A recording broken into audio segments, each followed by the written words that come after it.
안녕하세요. 건강에 관한 이야기 하나하나 풀어보는 정의안의 건강 톡톡 한의사 정의안입니다. 자율신경에 이상이 있는 경우에 신체의 한 부분이나 또는 전체가 시리거나 뜨겁거나 하는 증상이 생기기도 합니다. 다리와 등은 시리고 추워서 막 덜덜 떨리는데 얼굴과 가슴은 열이 나서 답답하다는 이 증상은 도대체 시린 걸까요? 열나는 걸까요? 저는 하루 종일 시린 몸 환자들과 대면을 하고 있는데요. 오늘은 치료 사례를 중심으로 한 시린 몸 환자 이야기입니다. 삼복더위에 딸과 함께 처음 내원하신 여사님이 있었습니다. 남들은 훌훌 다 벗고도 덥다고 부채질하는 이 삼복더위에 모자에 양말에 담요까지 두른 겨울 복장으로 내원하신 분입니다. 담요는 여름 어딜 가나 틀어대는 이 에어컨 냉기로부터 몸을 보호하기 위해서 머리부터 몸까지 모두 가리는 용도로 사용을 하셨다고 하네요. 이분이요, 어딜 가나 들고 다니는 여름철 외출 필수품이 담요라고 합니다. 그래서 여름철 외출은 정말 큰 마음 먹지 않는 이상 거의 안 하고 산다고 하셨어요. 에어컨 없는 곳을 찾을 수가 없고 특히 대중교통 타고 다니는 건 완전 불가능한 일이라고 하십니다. 무슨 이런 병이 다 있느냐고 하소연. 또 여름엔 에어컨 때문에, 겨울엔 찬바람 때문에 담요를 두르지 않으면 살 수 없다고 하소연하셨는데요.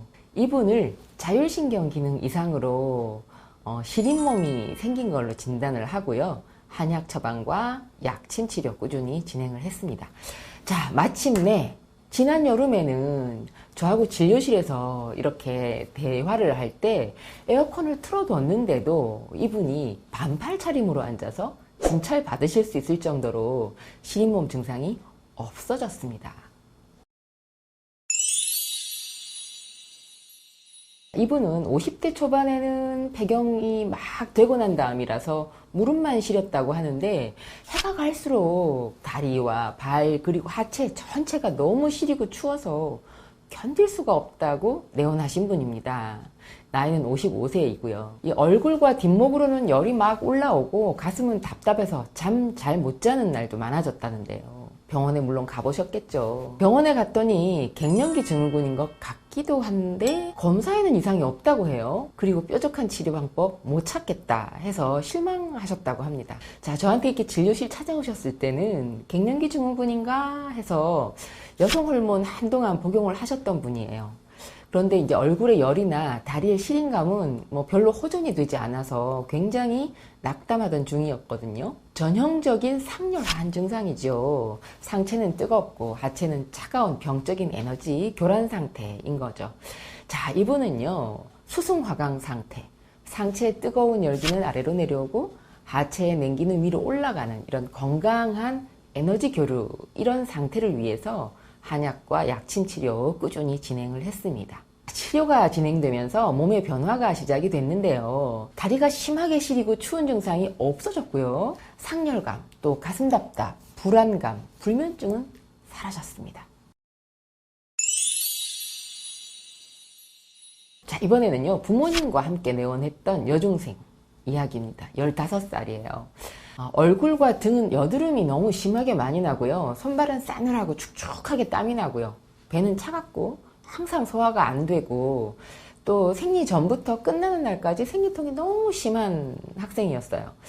또 소화가 더 안 돼서 생리 기간 동안 늘 느글느글하고요. 막 구역질 나고 밥 전혀 못 먹을 정도로 증상이 심해서 생리할 때는 항상 학교 조퇴를 했다고 합니다. 그리고 손발이 차갑고 축축한 것 때문에 이게 심리적으로 위축되잖아요. 그래서 학업에도 지장이 많고요. 또 생리통 너무 심해서 산부인과 진료도 받아봤는데 자궁과 생식기 계통에는 아무 문제가 없는데 스트레스가 많아서 생긴 증상인 것 같다. 이러면서 이 학생을 정신과 치료를 권유를 했다고 합니다. 자, 여학생들의 이런 시린 몸은요, 사춘기의 민감함, 그리고 또 가정 스트레스나 학업에 대한 압박감, 이런 정신적인 긴장의 원인이기도 하고요. 여성 호르몬의 영향을 예민하게 받기 때문이기도 합니다.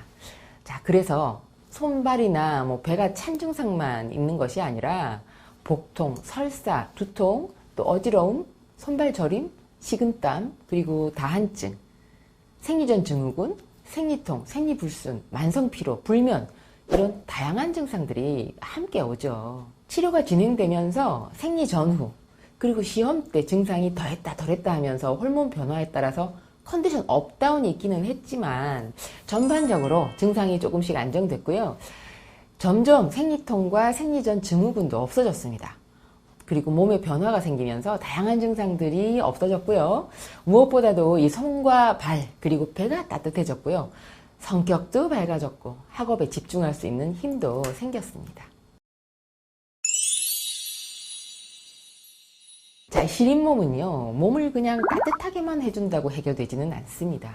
시린몸을 민감하게 받아들이고 증폭시키는 이 교감신경과 또 안정시켜주는 부교감신경 기능에 문제가 생긴 걸 해결을 해야 증상이 없어지고 몸 상태가 좋아집니다. 국소적으로 시리거나 전신이 시릴 때, 또 자율신경계 균형을 잡을 수 있도록 전문가의 치료를 받으시길 바랍니다.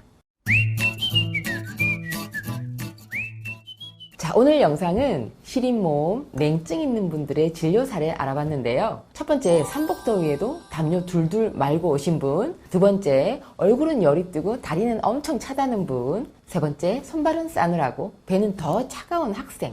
이런 진료 사례를 함께 살펴봤습니다. 오늘 영상 보신 분들, 날씨가 더운데도 담요, 핫팩 필요한 분이신가요? 에어컨, 선풍기 바람 견디지 못하는 분이신가요? 시린몸, 냉증일 수가 있으니까 전문적